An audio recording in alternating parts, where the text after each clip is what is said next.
ہمارے ہر پروگرام کے تمام کردار حقیقت اور اپنے تمام تاریخی پس منظر پر مبنی ہے۔ اس میں ہر طرح کے خیالی اور میتھیکل پہلوؤں سے پرہیز کیا گیا ہے، لیکن ویژول سچویشن کے اعتبار سے بعض جگہ پر اسکیچ ٹیکنک سے کام لیا گیا ہے، جو تصوراتی ہوتے ہوئے بھی حقیقت سے بہت قریب ہے۔ اور سارے پروگرام کے تمام تاریخی دستاویز قرآن مجید اور احادیث کے ساتھ ساتھ مختلف کتابوں سے لیے گئے ہیں، جو سند کے طور پر ہمارے پاس موجود ہے۔ شہید ہو گیا پیاسا حسین،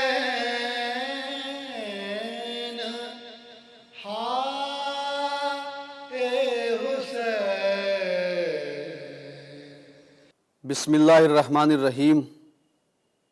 تمام تعریفیں اس اللہ کے لیے ہیں جو اس عالمین کا پروردگار ہے، اور اسی نے اس کائنات کو خلق کیا ہے، اور اسی نے بندوں کی ہدایت کے لیے انبیاء کا سلسلہ رکھا، تاکہ کوئی بھی شخص، کوئی بھی انسان قیامت کے دن اللہ کی بارگاہ میں یہ نہ کہہ دے کہ پروردگار تو نے کوئی ہادی اور کوئی رہنما نہیں بھیجا تھا، اسی لیے ہم سے یہ خطائیں، یہ غلطیاں ہوئیں۔ اسی لیے اللہ نے بندوں کی ہدایت کے واسطے، ہدایت کے لیے نبوت کا سلسلہ رکھا، اور جب نبوت کا سلسلہ ختم ہوا تو پھر یہی ہدایت کا سلسلہ امامت کی شکل میں آگے بڑھا، یہاں تک کہ حضرت محمد مصطفیٰ صلی اللہ علیہ وآلہ وسلم کے دنیا سے جانے کے بعد امیر المومنین حضرت علی ابن ابی طالب علیہ السلام اس مشن کو آگے بڑھاتے رہے۔ لیکن رسول کے بعد جب حضرت علی ابن ابی طالب اس مشن کو آگے بڑھا رہے تھے، جس مشن کو حضرت محمد مصطفیٰ صلی اللہ علیہ وآلہ وسلم آگے بڑھا رہے تھے، تو ایک زمانہ ایسا آتا ہے کہ لوگ حضرت علی سے جنگ کرنے پہ آمادہ ہو گئے۔ جنگ لوگوں نے رسول سے بھی کی تھی، لیکن رسول کے بعد جو جنگیں حضرت علی ابن ابی طالب علیہ السلام سے ہوئی، ان جنگوں میں فرق تھا۔ فرق یہ تھا کہ رسول کے بعد دنیا کھلم کھلا، بالکل واضح طور پہ اہل بیت کی دشمن ہو گئی، علی کی دشمن ہو گئی، اور حضرت علی علیہ السلام نے پیغمبر کی جو مدد کی دین کی نشر و اشاعت میں، جس کا نتیجہ یہ ہوا کہ حضرت علی علیہ السلام نے جو اسلام کی نشر و اشاعت میں رسول کا ساتھ دیا، تو دنیا آپ کی دشمن ہو گئی۔ حضرت علی علیہ السلام کا دنیا کچھ نہ کر سکی، لیکن یہ دشمنی اتنا بڑھی، اتنی بڑھتی گئی کہ یہی دشمنی کربلا تک بڑھ گئی۔ یہ حضرت امام حسین علیہ السلام نے جب کربلا میں یہ پوچھا تھا، یہ بتاؤ کہ تم مجھے کس لیے قتل کر رہے ہو؟ کیا میں نے حلال محمدی کو حرام اور حرام محمدی کو حلال کیا ہے؟ تو مخالف کی فوج سے یہی آواز آئی، نہیں حسین، ہم صرف اور صرف تمہیں تمہارے باپ کی دشمنی میں قتل کر رہے ہیں۔ کربلا کا واقعہ یہ صرف اور صرف دشمنی تھی علی کی، جو کربلا تک پہنچ گئی، کربلا میں نکالی گئی۔ یہ دشمنی یہاں تک بڑھ جاتی ہے کہ حسین ابن علی مدینے کو چھوڑتے ہیں، اور تاریخ بتاتی ہے کہ حسین ابن علی سن 61 ہجری کو کربلا پہنچ جاتے ہیں۔ جب حسین ابن علی سرزمین کربلا پہ پہنچتے ہیں تو چلتے چلتے کربلا کا ایک مقام آتا ہے جہاں پہ آپ کی سواری کا گھوڑا رک جاتا ہے۔ حسین ابن علی نے بہت کوشش کی کہ آپ کا رہوار آگے بڑھے، مگر رہوار ہے کہ آگے نہیں بڑھتا، یہاں تک کہ حسین ابن علی نے 7 گھوڑے بدلے، مگر آپ کی سواری کا کوئی گھوڑا آگے نہیں بڑھتا۔ ایک مرتبہ حسین ابن علی اپنے گھوڑے سے اترے اور اپنے بھائی اب حضرت ابوالفضل عباس سے کہا، بھائی عباس، یہ جو سامنے بستی نظر آ رہی ہے، ذرا ان بستی والوں کو بلاؤ۔ حضرت ابوالفضل عباس نے ان بستی والوں کو بلایا، بستی والے آئے۔ حضرت امام حسین علیہ السلام نے ان سے یہی پوچھا کہ دیکھو، میں تمہارے نبی کا نواسہ حسین ہوں، یہ بتاؤ کہ یہ زمین کون سی ہے، زمین کا کیا نام ہے؟ تو کسی نے یہ کہا تھا کہ فرزند رسول اسے غازریہ کہتے ہیں، کسی نے یہ کہا تھا کہ فرزند رسول اسے ماریا کہتے ہیں، کسی نے یہ کہا تھا فرزند رسول اسے شت فرات کہتے ہیں۔ لیکن انہی لوگوں میں سے ایک شخص بہت معمر ضعیف العمر آگے بڑھا، آگے بڑھنے کے بعد کہتا فرزند رسول، اسے کرب و بلا بھی کہتے ہیں۔ کربلا کا نام سننا تھا کہ حسین ابن علی کہتے ہیں بس یہی میری منزل ہے، اب ہمیں قیامت تک یہی رہنا ہے، یہی وہ مقام ہے جس کی خبر میرے نانا رسول اللہ نے مجھے دی تھی۔ تو بنی اسد کے لوگ حضرت امام حسین اسلام کے پاس آئے اور کہنے لگے کہ فرزند رسول اس زمین پہ آپ نہ ٹھہریے، اس لیے کہ اس زمین پہ جو کوئی بھی آیا ہے وہ مصیبتوں میں گرفتار ہوا ہے۔ حسین ابن علی فرماتے ہیں ان سے، بنی اسد کے لوگوں سے، کہ نہیں دیکھو یہی ہماری منزل ہے،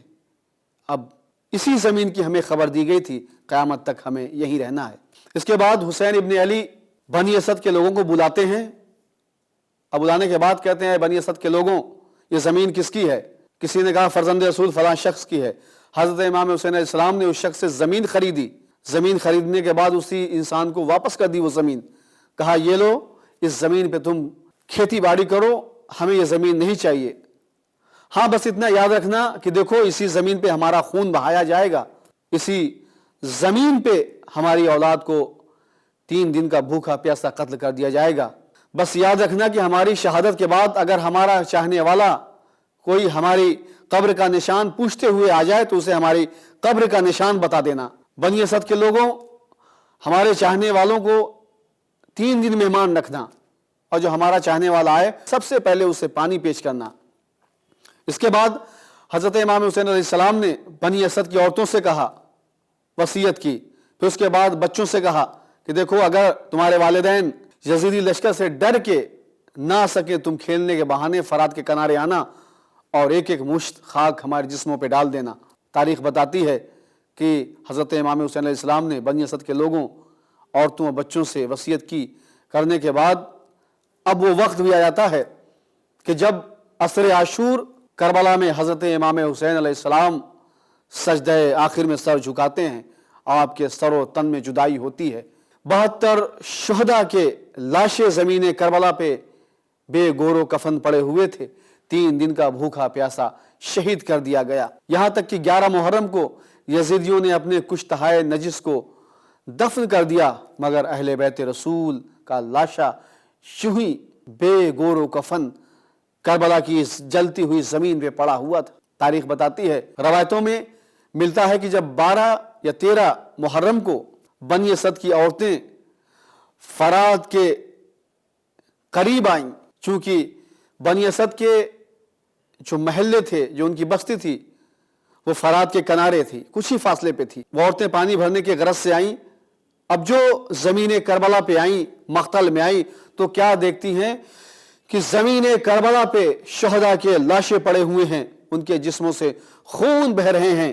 اور ایسا معلوم ہو رہا ہے کہ ابھی ابھی انہیں قتل کیا گیا ہے۔ جیسے ہی یہ منظر بنی اسد کی عورتوں نے دیکھا، حیران و پریشان ہو گئی، روتے ہوئے اپنے اپنے گھروں کو گئی اور مردوں سے کہا تم پہ وائے ہو، تم حسین ابن علی نبی کے نواسے کی اگر مدد نہ کر سکے تو یہ بتاؤ کہ کم سے کم حسین ابن علی کا لاشا زمین کربلا پہ پڑا ہوا ہے، شہدائے کربلا کے لاشیں زمین کربلا پہ پڑے ہوئے ہیں، نبی کے نواسے کا لاشا زمین کربلا پہ پڑا ہوا ہے، کم سے کم اسے تو دفن کرنے کا انتظام کرو، کم سے کم شہداء کے لاشوں کو تو دفن کرو۔ یہ بتاؤ قیامت کے دن اپنے رسول کو کیا جواب دو گے، کیا منہ دکھاؤ گے؟ جیسے ہی بنی اسد کے لوگوں نے سنا، ایک مدت گھبرا گئے، پریشان ہوئے۔ خیر بنی اسد کے لوگ بیلچہ لیے ہوئے اس مقام کی طرف بڑھتے ہیں جہاں شہداء کے لاشیں زمین کربلا پہ بے غسل دفن پڑے ہوئے تھے۔ تو ہم نے عجیب و غریب منظر دیکھا، ہم نے کیا منظر دیکھا کہ شہداء کے سروں کو ان کے تن سے جدا کر دیا گیا تھا اور لاش زمین کربلا پہ پڑی ہوئی تھی، ایسا معلوم دے رہا تھا کہ انہیں ابھی ابھی شہید کیا گیا ہے۔ بنی اسد کے لوگ کہتے ہیں ہم آگے بڑھیں، اور آگے بڑھنے کے بعد ہم یہ چاہتے ہیں کہ ان کے جسموں کو دفن کریں، دفن کرنا ہی چاہتے ہیں کہ اسی اسنا میں ہم نے کیا دیکھا کہ ایک گھوڑ سوار سامنے سے بڑی تیزی کے ساتھ چلا آ رہا ہے۔ اب جیسے ہی ہم بنی اسد کے لوگ کہتے ہیں ہم نے اس سوار کو آتا ہوا دیکھا، ہم گھبرا گئے، پریشان ہو گئے، ڈر گئے کہ شاید مخالف کے لشکر کا کوئی سپاہی ہے، ہم دور ہٹ گئے۔ کتنے میں جب وہ آنے والا قریب آیا تو اس نے کہا اے بنی اسد کے لوگوں یہ بتاؤ کہ یہاں کس لیے آئے ہو؟ بنی اسد کے لوگ کہتے ہیں ہم ان لاشوں کو دفن کرنے کے لیے آئے ہیں۔ بنی اسد کے لوگ کہتے ہیں جیسے ہی ہم نے اس آنے والے سے یہ کہا تو وہ آنے والا یہ کہتا ہے اے بنی اسد کے لوگ ان لاشوں کو دفن کرنے میں تم مجھے مدد کرو، میں ان لاشوں کو دفن کر دیتا ہوں۔ بنی اسد کے لوگ کہتے ہیں کہ اس آنے والے کی ہم مدد کرتے رہے یہاں تک کہ وہ آنے والا تمام لاشوں کو گنج شہیدہ میں دفن کرتا ہے۔ دفن کرنے کے بعد یہاں تک کہ بنی اسد کے لوگ کہتے ہیں وہ آنے والا آیا اور آنے کے بعد ایک لاشے کے قریب پہنچا اور گریہ اور زاری کرنے لگا۔ بنی اسد کے لوگ کہتے ہیں پھر اس آنے والے نے ہمیں آواز دی کہ بنی اسد کے لوگ آؤ اس لاش کو دفن کرنے میں مجھے مدد کرو، میری مدد کرو۔ بنی اسد کے لوگ آگے بڑھے، آگے بڑھنے کے بعد اس لاشے کو بھی دفن کرنے میں اس آنے والے کی مدد کرنے لگے، یہاں تک کہ بنی اسد کے لوگ کہتے ہیں ہم اس آنے والے کی مدد کرتے رہے اور وہ آنے والا ایک ایک کر کے لاشوں کو دفن کرتا رہا، یہاں تک کہ وہ آنے والا ایک مرتبہ مڑ کے کہتا ہے بنی اسد کے لوگ تم یہیں ٹھہر جاؤ، تم ٹھہر جاؤ۔ بنی اسد کے لوگ کہتے ہیں ہم وہیں ٹھہر گئے۔ وہ آنے والا ترائی کی طرف بڑھتا چلا گیا، یہاں تک کہ بنی اسد کے لوگ کہتے ہیں جب وہ آنے والا نشے میں پہنچ گیا اور ہم اس کے آنے کا انتظار کر رہے تھے، یہاں تک کہ جب بہت دیر ہو گئی اور وہ آنے والا واپس نہیں آیا، بنی اسد کے لوگ کہتے ہیں ہم گھبرا گئے کہ آخر کیا بات ہے، وہ آنے والا ابھی تک واپس ترائی سے نہیں آیا۔ ایک مرتبہ اسی اثنا میں بنی اسد کے لوگ کہتے ہیں ہم ترائی کی طرف آگے بڑھتے چلے گئے، یہاں تک کہ کچھ دور ہم گئے تھے، کچھ دور فاصلے پہ گئے تھے۔ بنی اسد کے لوگ کہتے ہیں ہم جب قریب پہنچے تو کیا دیکھا، وہ آنے والا ترائی کے قریب ایک لاش ہے جس کے دونوں شانے قلم تھے، اس لاش کے سینے پہ سر رکھ کے گریہ کر رہا ہے۔ ہم گھبرا گئے، ہم یہ منظر دیکھتے رہے، یہاں تک کہ اس آنے والے نے ہمیں آواز دی، ہم قریب پہنچے اور سہارا دیا، اس آنے والے نے اس لاش کو بھی دفن کیا، اور یہاں تک کہ جب وہ تمام شہداء کی لاشیں کربلا کے میدان میں دفن ہو چکی، وہ آنے والا کہتا ہے بنی اسد کے لوگوں تمہارا بہت بہت شکریہ کہ ان لاشوں کو دفن کرنے میں تم نے ہماری بڑی مدد کی۔ گھوڑے پہ سوار ہوتا ہے، اب جیسے ہی جانا چاہتا ہے کہ بنی اسد کے لوگ کہتے ہم نے کہا اے آنے والے تجھے اسی لاش کا واسطہ جو تو نے ابھی فرات کے کنارے دفن کی ہے، بس اتنا بتا دے تو ہے کون۔ جیسے یہ کہنا تھا ایک مرتبہ وہ آنے والا کہتا ہے اے بنی اسد کے لوگوں میں کوئی اور نہیں بلکہ علی ابن الحسین زین العابدین ہوں، میں شہداء کے لاشوں کو دفن کرنے کے لیے کربلا آیا۔